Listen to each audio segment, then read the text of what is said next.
We're joined now by world-renowned philosopher, writer Michael Sandel, someone who teaches at the Harvard University, someone whose books have been translated into more than 30 languages, and he's visiting India at the moment. Thank you so much, Mr. Sandel, for speaking to us here at Times Now for the Bennett University presents In Conversation with Michael Sandel special broadcast. It's Thank you so much. Great to be with you, Madhav. Thank you. So let me begin by asking you, when you talk about philosophy, let's, before we get into Indian and US and the global philosophy and the various disciplines, define what philosophy means for you and how it plays a role in our consciousness and our day-to-day lives. Philosophy is thinking about what we're doing, reflecting on the assumptions that lie behind the beliefs, the actions, the convictions that we carry with us every day into ordinary life. Right, because in our global discussions that we see today, whether it's through the social media space, whether it's through various online spaces, we're talking about a situation where not everyone speaks the same language. Yeah. There is, of course, the role of local traditions, which are a hindrance, and the method of communication, it may be through email, through phone, all of this, at a level, we have cultures also that compartmentalize information and knowledge. How does this facilitate, or do we look at a free-flowing discussion in relation to philosophy and communication globally in this scenario, in your view? Well, the instruments of communication that are available to us, and they change over time and with new technologies, play an important role in shaping the kinds of discussions we can have, especially about big questions that matter, questions about values, debates about what makes for a just society. And part of the problem we have today is that the new communications technologies, and I'm thinking in particular of social media, are not very conducive to reflective, reasoned discussion, especially across differences about what we believe and care about and why. So in many ways, social media is antithetical to the kind of philosophy I think we need for a healthy democratic public discourse. So, there are those who say that, when there are laws, there are regulations that are proposed, they have some idea of good, what is possible to promote or preserve, or the end of the day, issues related to morality or what is desirable. Yeah. These are extremely subjective sort of positions. And in this sort of discourse, how do you see that aspect coming in? Because as you say, there is one side which is what many call a toxic fallout of social media, and the lack of depth. On the other hand, what is really desirable also becomes a very important question. Yes, social media arrived with the promise of bringing us closer together across the world, building community globally, enabling us to communicate with people half a world away. But rather than bringing us together, social media has driven us apart. And it's done so for a very particular reason. It's the business model. They want to keep us glued to our screens, scrolling and clicking. They call it engagement. It isn't true engagement. It's having our attention commandeered by the feeds. And the reason they want that is to gather our personal data to pitch us targeted ads. This is what makes social media toxic. So I don't think we're really going to have a healthier platform for public discourse until we challenge that business model. Right. I'm moving on to another aspect, which is of liberalism as well as communitarianism, as you call it. You've been opposed to the traditional philosophy of liberalism, which prioritizes individual rights and freedom over the common good. And you've suggested that sometimes hierarchies and traditions must be challenged. But there are those who would also argue that sometimes tradition gives us a sense of identity, a sense of who we are, a connection with our past, for instance, and where we come from. So how do you look at that sort of dilemma there? I would put it slightly differently, Madhav.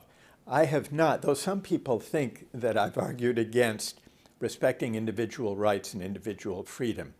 To the contrary, individual rights and respect for individual freedom are very important. The the questions I've raised about liberal political philosophy have to do with whether we can identify the rights that matter, whether we can articulate a conception of freedom and why it matters without taking a stand on questions about the good life, about the best way to live, about virtue. I've argued that we can't detach our reasoning about justice and rights from the traditions, the conceptions of the good life that all of us care about, even though we may disagree one community to the next. It's tempting to try to come up with principles of justice and individual rights that don't depend on our particular backgrounds, identities, and traditions, because that would seem to avoid a lot of controversy and disagreement. I argue it's not possible. Rather than set aside and ignore the various moral and religious convictions that citizens bring to public life, I think we should engage with them directly, have open public discourse where people can bring whatever moral and religious convictions they care about, but then they have to reason about them with mutual respect and with civility. We need to listen to one another, especially those with whom we disagree, across our differences. That's not easy to do. We're not born good at that. We have to learn it through our families, through schools, through civic education, through the character of our public life. Today, it's not going so well because we're so deeply polarized. We shout at one another more than we reason with one another. So my project, central to my project, is to ask how we can create the conditions for reasoned public discourse and debate across our differences. Right, and I want to bring you to your book, The Tyranny of Merit, where you argued that to overcome the polarized politics of your time, which you just referred to, we must rethink the attitudes towards success and failure that accompany globalization and rising inequality. Can you elaborate a little more on this? Because, you know, merit has been very central to a lot of things that a lot of debates, a lot of economic philosophies over the last several decades. And many would say that that is one of the basis of our economic system and the way that we function as individuals. Can you elaborate a little more? Yes. Yeah. The name of the book is The Tyranny of Merit, which seems paradoxical for just the reason that you identified, Madhav. Because normally we think of merit as a good thing. If I need surgery, I want a well-qualified surgeon to perform it. That's merit. If I fly in an airplane, I want a well-qualified pilot at the controls. So merit is a good thing. How can it become a kind of tyranny? Well, if we look over the past 4 decades, we see that the divide between winners and so-called losers has been deepening, poisoning our politics, setting us apart. This has partly to do, I think, with widening inequalities of income and wealth. But not only that. I think it has also to do with the changing attitudes towards success that have accompanied the widening inequalities. Those who've landed on top have come to believe that their success is their own doing, the measure of their merit, and that they therefore deserve the full bounty that the market bestows upon them, and by implication, that those who struggle, those left behind, must deserve their fate too. So what this version of market-driven meritocracy has produced is a kind of hubris among the winners, the tendency of the successful to inhale too deeply of their own success, to forget the luck and good fortune that helped them on their way, to forget their indebtedness to those who made their achievements possible, from families to neighborhoods to communities to the country and times in which we live. So it's that aspect of meritocracy, the hubristic tendency of the successful, and the tendency to look down on those who struggle. And thinking about this in the American context, the the sense among many working people that elites look down on them has fueled the backlash against elites that we saw with the election of Donald Trump in 2016. This politics of grievance, I think, speaks to people's sense, especially working people's sense, that credentialed, meritocratic elites are looking down on them. And that's why I think it's important to diagnose the dark side of meritocracy, its corrosive effect on solidarity and the common good, along with the very important advantages of meritocracy. It's interesting that you mentioned the American context, because when you were just speaking, I was thinking about the same words in the Indian context, Well, because there are historically disadvantaged communities here as well, who traditionally have said that perhaps the American equivalent, though it's legally and in so many other ways very different, its connotation of affirmative action. We have perhaps reservations here, which are a big issue. So is the ideal solution then a meritocracy that also makes way for affirmative action to help the historically disadvantaged, would you say? I think that can be one response. I think it's not the only response. We have to do a lot toward creating more genuine equality of opportunity, not merely formal equality of opportunity, but a meaningful chance for everyone, whatever their background, to get the kind of education and to have the basic human needs and goods provided so that they can develop their skills and talents. But we also have to find ways to chasten or challenge the hubris of those who land on top, believing that it's all their own doing. In practice, politically, this means we have to put, I think, greater emphasis on the dignity of work. We need to find ways, because it's not only a matter of income and wealth, this divide. It's also a divide having to do with inequalities of respect, of honor, of social recognition and esteem. People, when there's economic inequality, those who struggle may be unhappy about their lack of access to the good things in life, understandably so. But when people feel that their contributions are not valued, are not honored, are not respected, that creates a special kind of anger and resentment, legitimately so.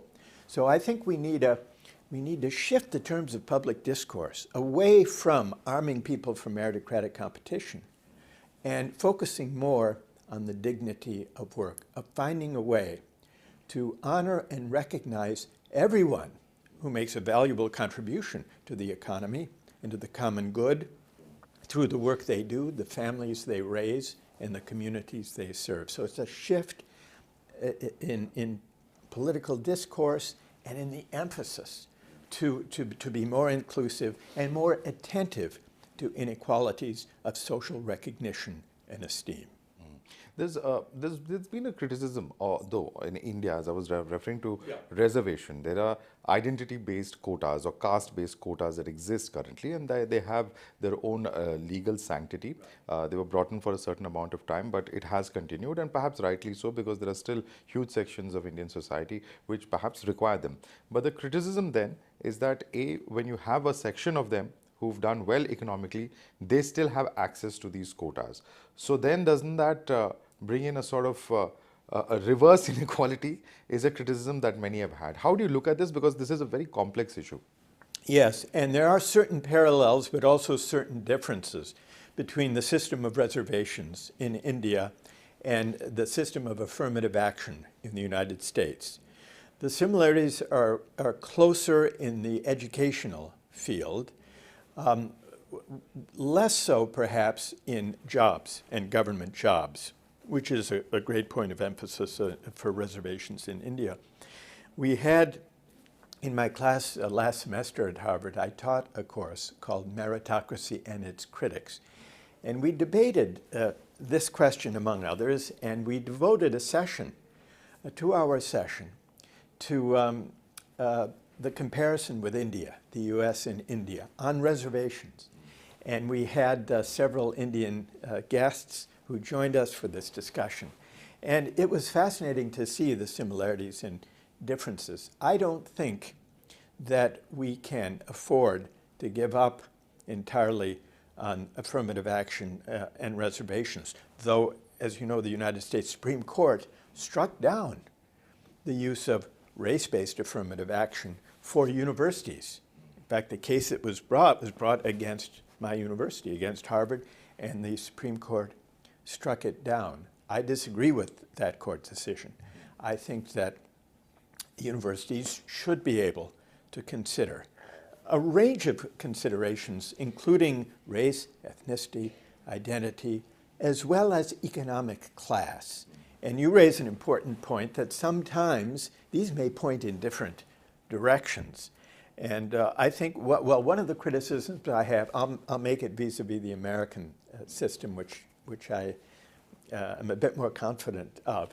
I think one of the mistakes we've made, and by we I mean higher education in the United States, universities like mine, is while we've focused, I think rightly, on affirmative action based on race and ethnicity for groups that have been disadvantaged historically, I think we have not paid enough attention to class-based inequalities in our admissions policies. And so I'm hoping, though I disagree with the Supreme Court opinion, I'm hoping that we can give greater attention to disadvantages that flow from class inequalities. So when you say class, you're talking about income? Is that what you're specifically saying? Yeah, economic Because class. in India, there was a lot of controversy when a few years ago, the central government brought in economic reservation for the poorest of the poor, which cut across castes. So you're saying that's something that would be desirable from the perspective of at least uplifting those who are economically disadvantaged? Well, thinking about higher education, yes, because if admission to top universities depends on getting high test scores, let's say, high exam scores, what about students who come from poor families who did not have the kinds of educational and cultural advantages from a very young age that enable them to score well, that enable more privileged students from scoring well on those exams? So it could be that a kind of middle-level score from a young person who overcame many obstacles, growing up in a low-income family, maybe that score indicates something greater than that same score from a privileged young person. So I think universities should take into account economic background as well as underrepresented racial and ethnic minorities. You've also written extensively on the role of markets and the moral limits of markets, particularly regarding what money can buy and challenging existing notions of wealth distribution. Where do you stand on that? Because, the markets, the way they're structured, end up creating this huge section of people are hugely advantaged on the economic side as compared to, say, the working class that you were referring to a few moments ago. Well, there are two issues here. One of them is the one you just mentioned. If money buys more and more of the good things in life, of the things that matter, I'm talking here about fundamental human needs such as health and education and housing and security. If all of those essential human needs depend on how much money you have, then that's a very unfair system because those with less are cut off from the essential elements of a decent human life. That's the fairness objection, the objection from inequality. In my book, What Money Can't Buy, I think that's an important reason to debate the role and reach of markets. But there's a further reason, which is even if there were a level playing field, even if we could ease the inequality, there would still be the question, are there certain goods and social practices that are degraded or corrupted if they're bought and sold for money? For example, should there be an open global market in kidneys for people who need kidney transplants? Should people be free to buy and sell kidneys? Well, you might object to such a scheme on the grounds that it would be poor people selling and it would be well-off people buying. That's the inequality objection. But even if we could overcome that objection, there might still be a worry that encouraging people to regard their body parts as instruments of profit rather than as parts of bodily integrity and human dignity is corrupting. It's corrupting beyond the question of fairness. It comes up in education to motivate children, young kids, to study hard, to read books. Some school systems in the US did an experiment offering to pay kids for getting good marks, getting good grades. One school district even paid kids $2 for each book they read to increase reading. The idea is if money works as an incentive, why not try it? Well, the kids did read more books. They also started reading shorter books. But the real question is, what lesson is the monetary payment teaching? Is it teaching children that reading is a chore to be done for pay? Because if that's what they learn, what will that do to their love of learning for its own sake? It might corrupt it. It might undermine it. So that when the money stops, so might the reading.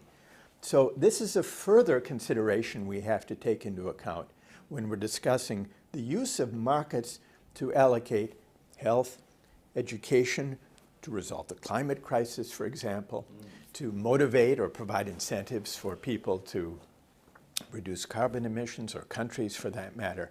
So these are some of the broad questions that I take up in the book, What Money Can't Buy. Right. It's very interesting because you're talking about the market, which is otherwise viewed as a neutral space for exchange of goods and services. And you're talking about the limits, the moral limits of what can be bought or sold in society. And, these very often, as you've now illustrated, come also in conflict with aspects of personal freedom. So the problem that then comes in is, for instance, when you're talking about climate change, the reason that the whole world is stuck on this big issue which is affecting all of us. I mean, Delhi, where we're sitting, is a case in point. Various countries, Maldives, of course, in the Indian Ocean, is looking at the threat of the entire islands being submerged in a few decades.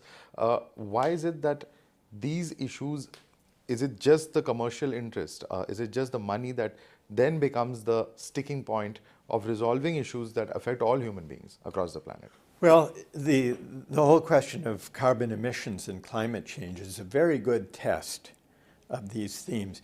Take the global attempts to come to some agreement on how to allocate targets for each country to reduce their carbon emissions.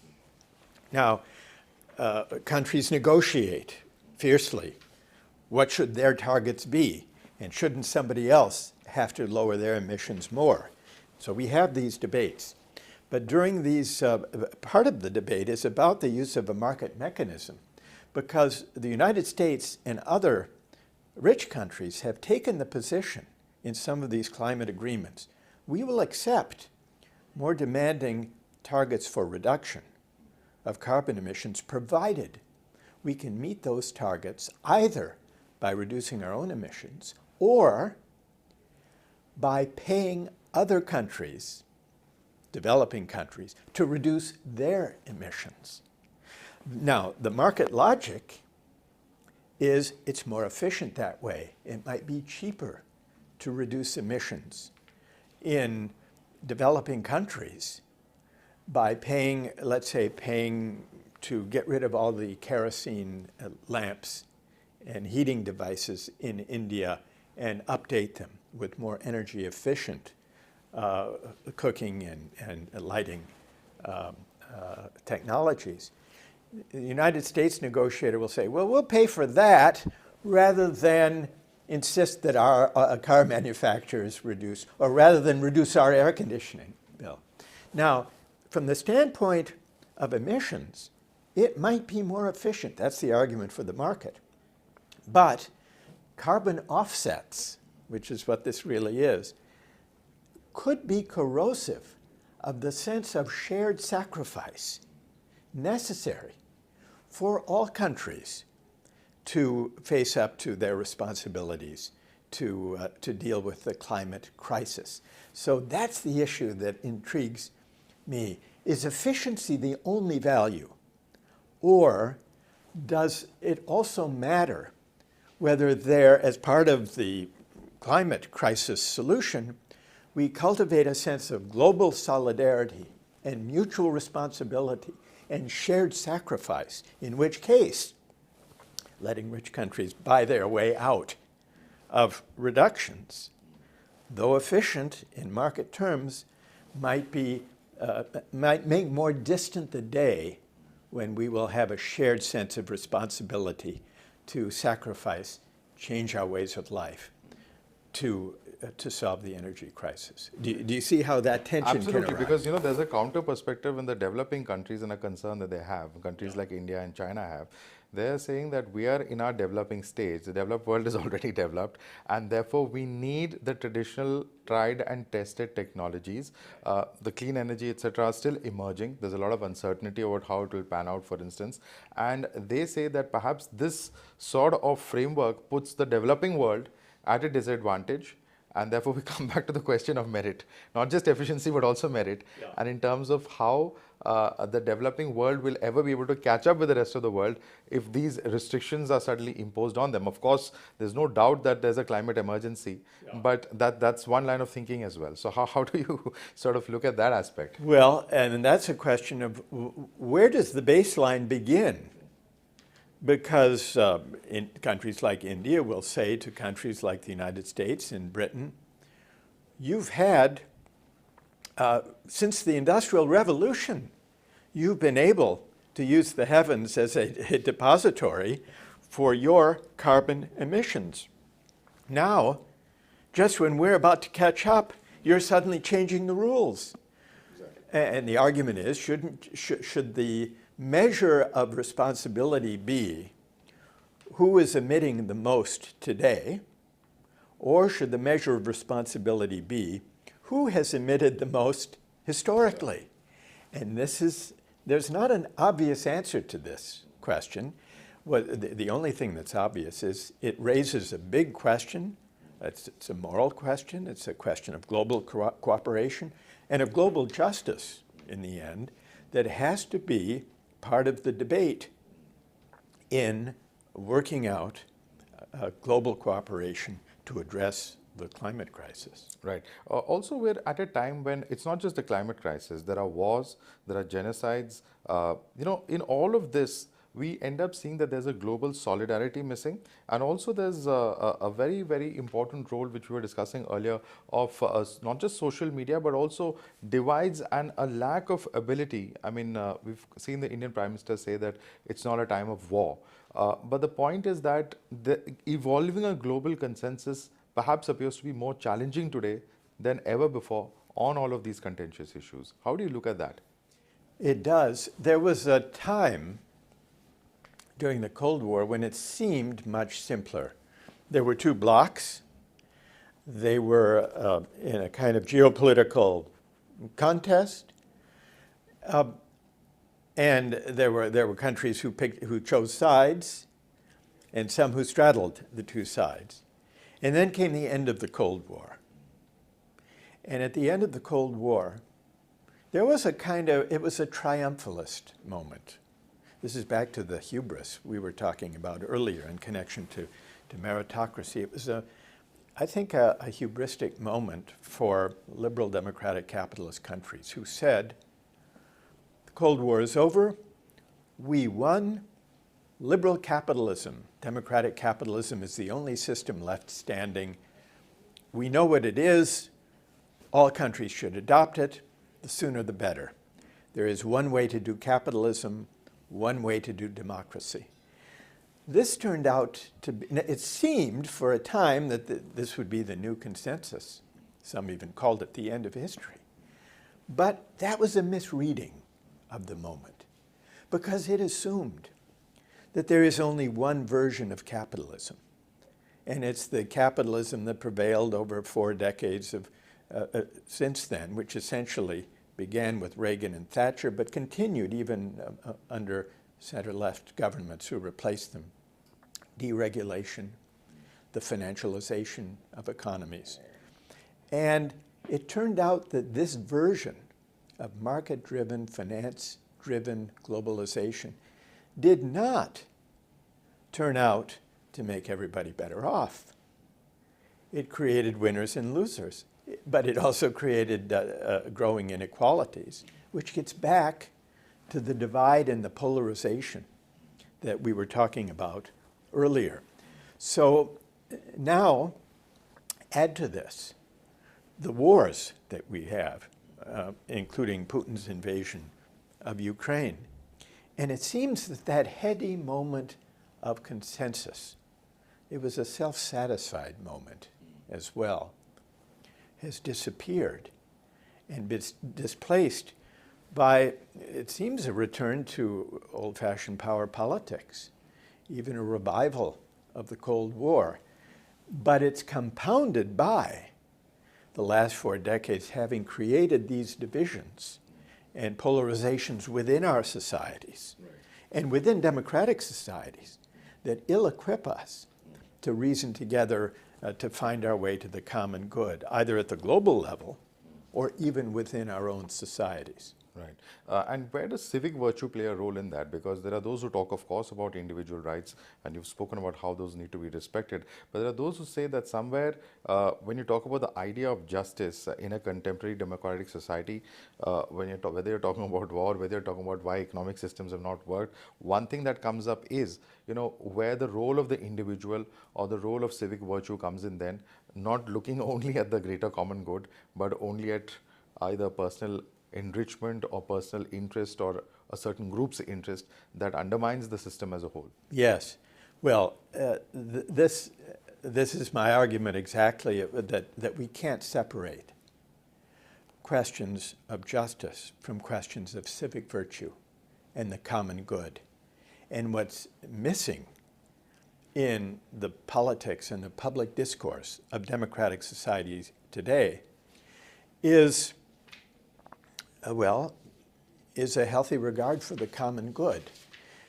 What are the civic virtues that are missing? Well, here's one. We're not very good at listening. In order to reason together, especially across our differences, we have to develop the civic virtue of listening. And by listening, I don't just mean hearing the words of our interlocutor, but listening for the moral convictions and beliefs and traditions and identities lying behind the policy arguments and the debates, especially listening for the moral convictions of those with whom we disagree. That the art of listening is the great missing civic art of our time. And until we cultivate that civic virtue, we're not going to get very far toward healing the rancorous, polarized public discourse we encounter. Now, part of the responsibility is the media. You'll forgive me, Madhav, for saying so. The media needs to do a better job of fostering reasoned discussion, debate, and disagreement across differences. But I would add that we in higher education have to do a better job as well. We have to equip young people with exposure to moral and political philosophy, not just as artifacts in the history of ideas. What did they think back then? But we need to teach them that what the great philosophers of the past thought has a bearing on the questions we need to confront today, whether it's about justice or about what we owe one another as citizens or about the meaning of the common good. So we need to do a better job of cultivating civic education, and I'm hoping that you and the media will help make that Well, possible. that's always a work in progress, but certainly point taken. But I'm going to ask you a few questions about contemporary India, since you've been a visitor to India and have very closely observed in politics. What's happening at the moment, what we see, is that there is some kind of a transformation, many would say. Of course, there are others who have different perspectives, but there appears to be, at least from the government side as well as others, to thrust upon a greater pride or talk about, at least in India's civilizational past. There's talk about decolonizing the Indian mind. How do you look at what's happening here and what the challenges involved are? Well, I'm looking on as an interested and sympathetic outside observer. I should say that at the beginning. But what strikes me, first, I'm struck by the polarization, which looks in many ways similar to the polarization that we confront in the United States. But on the civilizational turn of public discourse in India, I find this fascinating, and I wonder whether a purely secular political project, which was really an article of faith going back to Nehru and independence and the founding vision, whether that can sustain itself without finding a way to tap into, to connect with the moral sources of meaning, the rooted traditions of the culture and of a civilization. Now, there are many different ways of doing that, and some run serious risk of intolerance, especially intolerance of those in minority communities. And this is a serious worry. And descending into communal conflict is the ultimate danger in this regard. But the question that occurs to me, and I put this as a question rather than as a definitive diagnosis, is whether there may be pluralistic ways, let me put it this way, whether there may be a pluralist way of allowing communities to give expression to their history, tradition, identities, sense of belonging, that resist the tendency of creating an us against them kind of communal conflict or intolerance of the majority toward the minority. Because there's a temptation to think, and there has been historically, the only alternative to communal conflict is a purely neutral, secular kind of public life and public discourse. Maybe that defines the alternatives too starkly. Maybe there are pluralistic ways of enabling communities and cultures to give expression to the deep sources of meaning that inform their lives, connected perhaps to memory and history and tradition, that can avoid the danger of communal conflict and communal violence and the majority imposing on the minority. So I put this as a question. I think it's an open question, but it's one that occurs to me as I'm watching the way the alternatives seem to be defined increasingly in India. Do you think I'm on the wrong track? No, absolutely. No, this is, of course, a debate. This is certainly a debate because, and the reason I'm asking you this is there's a sense, for instance, we look at American values being defined as Judeo-Christian values. So similarly, there are those within India who talk about Hindu Dharma being the basis of Indian civilization, and that what we're looking at in terms of our nationhood should also be on those lines. How do you look at that argument? Well, I worry about it. I worry about too insistent and potentially too intolerant a way of giving expression to traditional civilizational or religious values. But I don't think, I'm skeptical of the solution that says, therefore we keep all moral and religious traditions out of public life. Here's why I'm skeptical of that alternative. And we went through a somewhat different version of this in the United States.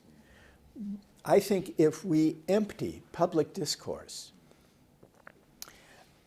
too completely of moral and spiritual resonance, it will create a moral void that will be filled sooner or later by narrow, intolerant expressions of religious traditions. And they take two forms.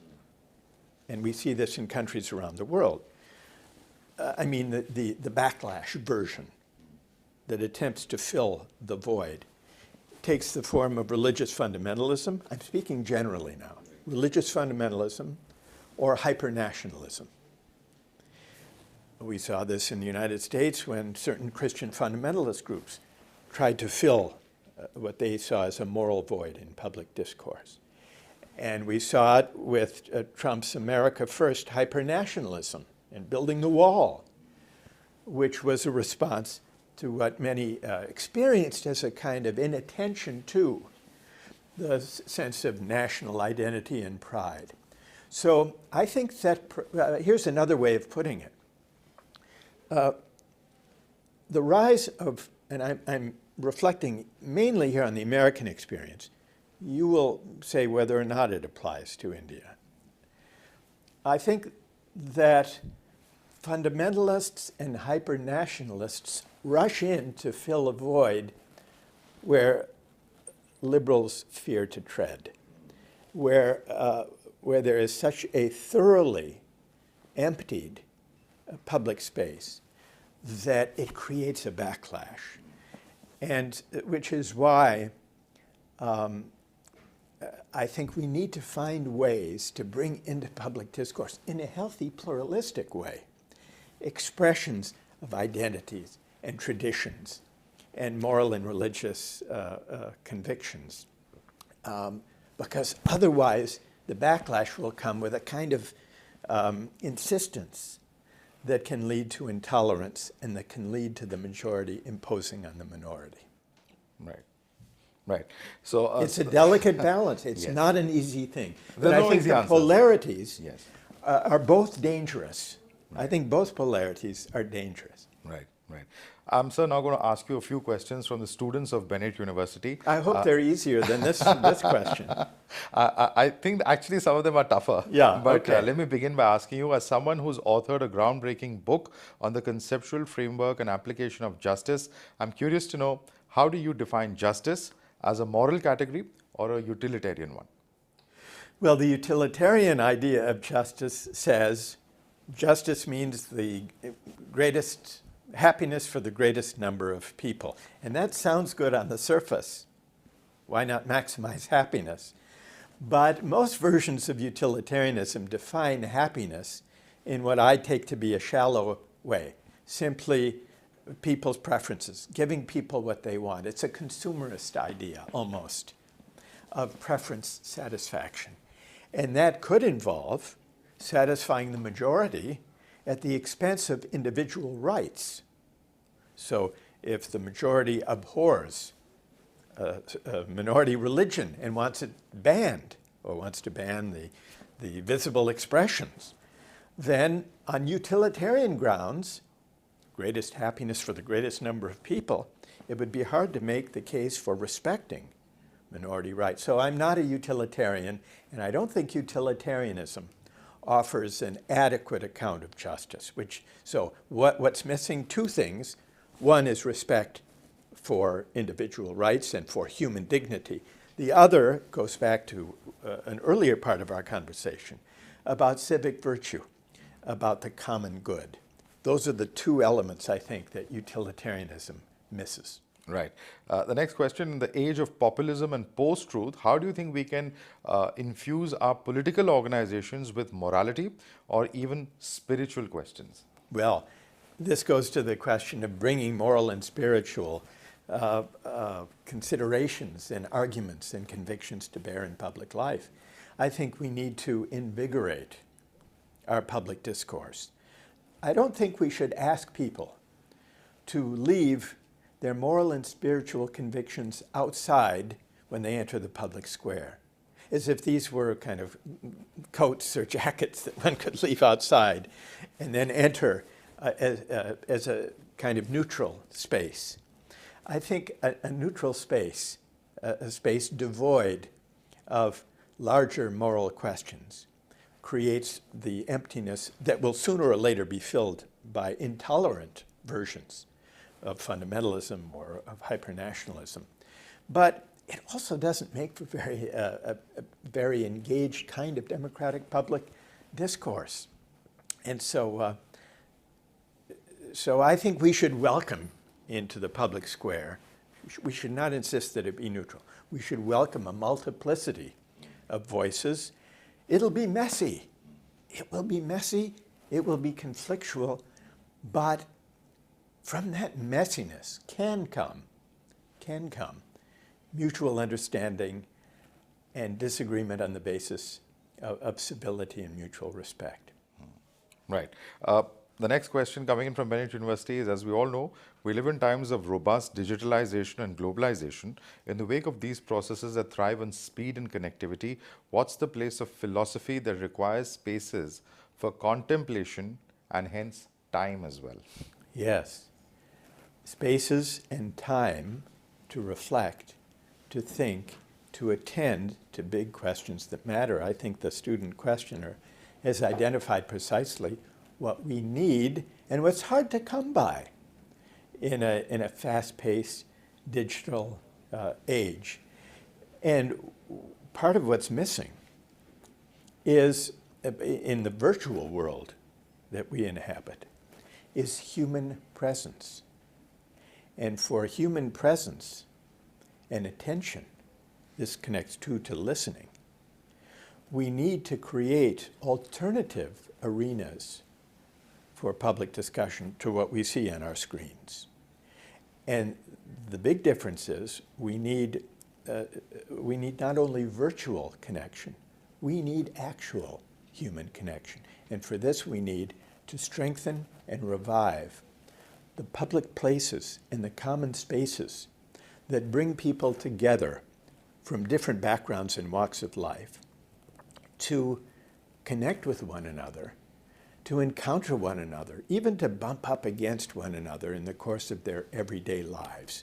Because this is how we learn to negotiate and to live with our differences. And this is how we come to care for the common good. So I appreciate that question. Michael Sandel, thank you so much, sir, for speaking to us here at Bennett University as well as at Times Now. I'd like to thank you so much for taking the time to speak to us and also answer the questions of our students at Bennett University. Thanks so much for joining us on this special broadcast in association with INET. My pleasure. Thank you, Madhav. Thank you.